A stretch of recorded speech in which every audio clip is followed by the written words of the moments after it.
వాళ్ళు పూజ చేసుకున్న అమావాస్య రోజు మంచిగా అమ్మవారికి మొక్కుకొని గుళ్ళల్లో అయితే నిమ్మకాయలు దండిస్తారు ఫ్రెండ్స్. విజయదుర్గమ్మ వారికి అమావాస్యకి చక్కగా నిమ్మకాయ దండలు వస్తాయి పువ్వుల దండల కన్నా. చాలా మంచిది. అవి ఇంటికాడికి వెళ్ళి కూడా నిమ్మకాయలు కట్టుకున్నా నిమ్మకాయల దండలు కూడా వస్తాయి ఫ్రెండ్స్. ఇవాళ అమావాస్య కదా, సోమవారం పూజ చేసుకున్నాను ఫ్రెండ్స్.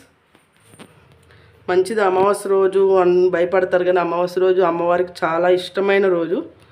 ఆ రోజు చేసుకుంటే నేను ఇలా ఏంటంటే ఇక కాయలేం తేలేదని చెప్పి బెల్లం మొక్కు పెట్టాను ఫ్రెండ్స్ ప్రసాదంగా. నా వీడియో నచ్చినట్లయితే లైక్ చేసి సబ్స్క్రైబ్ చేసుకోండి. బెల్ మీద ఆల్ మీద కంపల్సరీ టచ్ చేయండి. అప్పుడే లాంగ్ వీడియోస్ షార్ట్ వీడియోస్ వస్తాయి ఫ్రెండ్స్. సపోర్ట్ చేయండి ఫ్రెండ్స్. ఇదిగోండి విజయదుర్గమ్మ వారు అంటే ఈమె పేరు విజయదుర్గమ్మ తల్లి. గుడివాడలో ఫేమస్ గుడి. నేను ఆ గుడి కూడా పెట్టాను చాలాసార్లు. ఇటు ఉన్నదేమో రేణుకా పుట్లమ్మ తల్లి అంటే జొన్నపాడులో జాతరల టైంలో జాతర జరుగుతుంది. చాలా బాగుంటుంది. ఫేమస్ గుడి.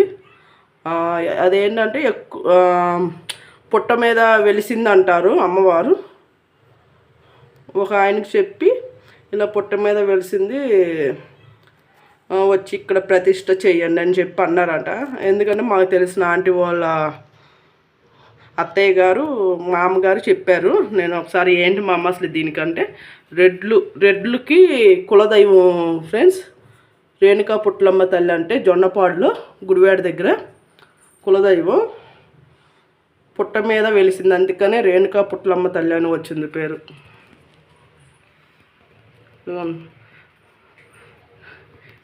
ఈ అమ్మవారము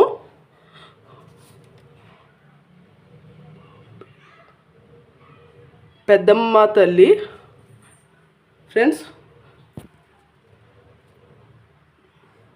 ఈమె అప్పుడు నేను పటం తెచ్చుకున్నాను ఇక్కడ.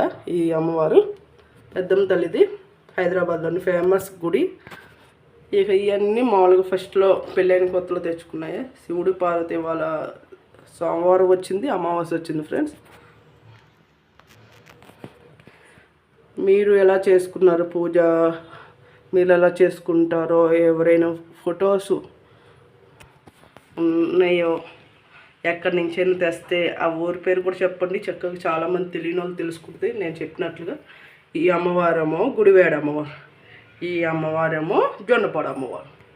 ఆ రెండు నేను పెళ్ళికి ముందే పట్టం చేసుకొని పెళ్ళికి తర్వాత కూడా నేను తెచ్చుకున్నాను ఫ్రెండ్స్ అమ్మవారి. నేను ఎప్పుడు పూజ చేసుకుని ఇలాగే చేసుకున్నాను ఫ్రెండ్స్. ఇదిగో బాయ్ ఫ్రెండ్స్.